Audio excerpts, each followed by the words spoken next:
en Dieu. Donc toutes les vertus qui sont données ou toutes les qualités qui sont données et qui commencent toujours par heureux, heureux, heureux, c'est lié à un don que Dieu a fait. Donc comme ça les choses sont plus simples et puis ça correspond à ce que j'ai dit au cimetière et puis à cette fête de Toussaint.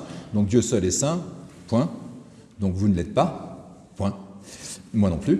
Et on la reçoit de Dieu. Bon, au moins comme ça on entre dans l'intelligence des textes et ce pourquoi on se rassemble de temps en temps pour reprendre souffle, c'est ce que j'ai dit au cimetière.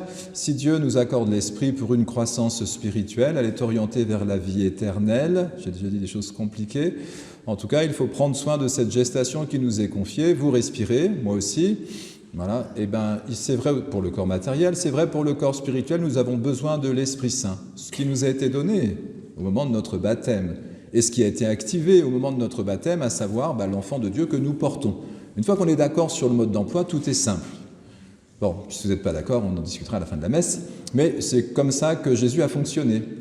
Comme c'est lui qui parle, enfin, c'est pas moi, hein, c'est comme c'est lui qui dit dans l'Évangile « bienheureux, bienheureux, bienheureux, bienheureux », c'est qu'il vit cette dimension bienheureuse. « Venez à moi, vous tous qui peinez sous le poids du fardeau », c'était le verset que Georges a lu, hein, qui introduisait l'Évangile, « et je vous procurerai le repos ». Donc c'est une béatitude. « Heureux les artisans de paix, ils seront appelés fils de Dieu ». C'est ce qu'on demande à la messe. « Seigneur Jésus-Christ, tu as dit à tes apôtres, je vous laisse la paix, je vous donne ma paix. » Donc c'est lui qui la laisse, c'est lui qui la donne.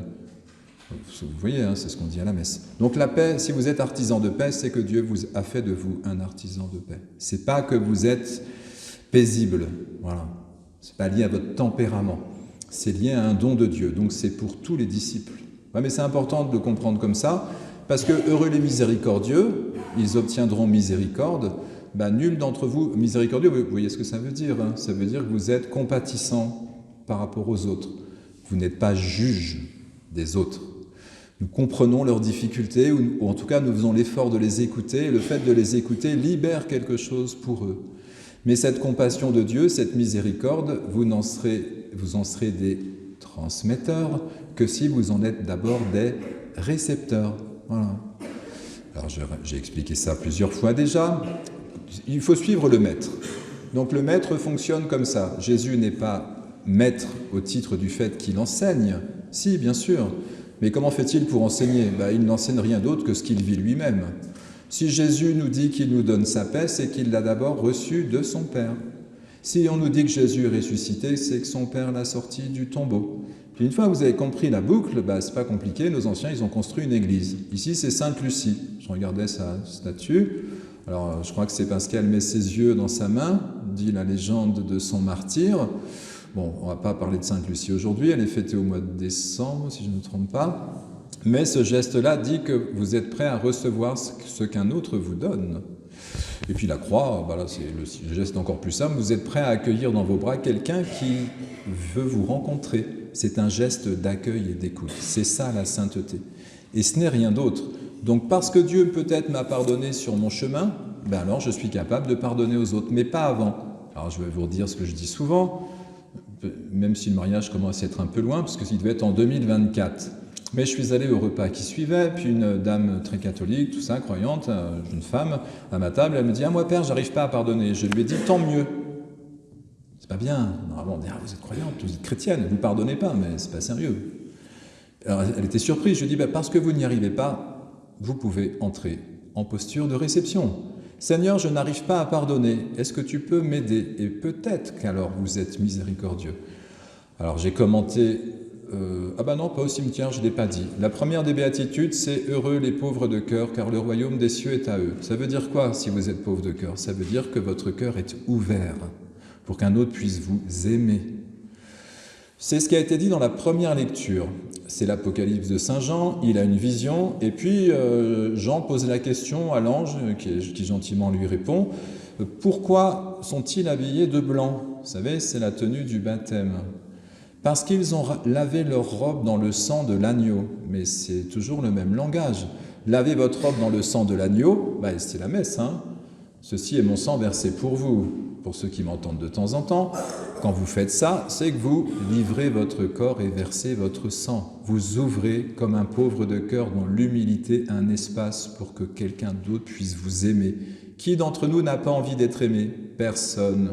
Bah écoutez, demandez aux enfants, ou souvenez-vous de votre enfance. On a tous besoin, on a tous été aimés. Cette posture-là, on nous demande de la maintenir. Jésus le dira. Sauf que nous, à l'âge adulte, c'est un choix, c'est une conversion. Et si nous nous laissons aimer, notre robe est lavée dans le sang de l'agneau. C'est donc un sang versé. Je l'ai déjà dit dans cette église ou ailleurs, quand Jean continue ses visions, il dit qu'il voit un agneau égorgé, debout. Donc c'est le même langage, ce sont des images tout ça. Et pour nous qui sommes en chemin et qui ne comprenons pas tout, qu'est-ce qu'il nous reste à faire? Accueillir le don de Dieu. Donc ne cherchons pas à nous justifier, c'est Dieu qui nous rend justes. Mais c'est plus simple, croyez-moi, mais ce n'est pas ce que font les gens. Souvent on voudrait réussir le parcours seul. Et non, ça c'est partir en dispersion. Donc c'est la seule chose qu'il faut repérer. Non pas si j'ai bien fait ou mal fait, mais plutôt est-ce que Dieu m'a aidé à faire bien.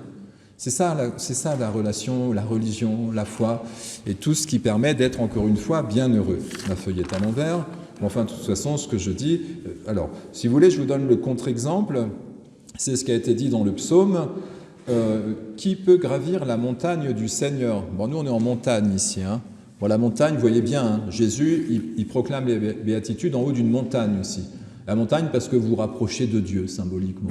Vous vous élevez. Vous êtes en posture d'ouverture. D'ailleurs, nos anciens ont bien fait, ils en ont planté un peu partout sur les sommets.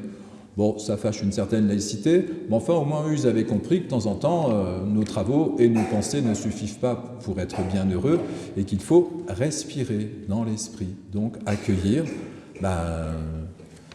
Alors, votre baptême, vous vous souvenez, vous avez été sacrifiés, chers amis, mais moi aussi. Ça veut dire que ce jour-là, nous avons été présentés, l'enfant que nous étions, à Dieu, et cette présentation nous a configurés à Dieu lui-même. Mais qu'avons-nous reçu ce jour-là? L'Esprit Saint. Et que sommes-nous devenus ce jour-là? Saints, un peu, quand même.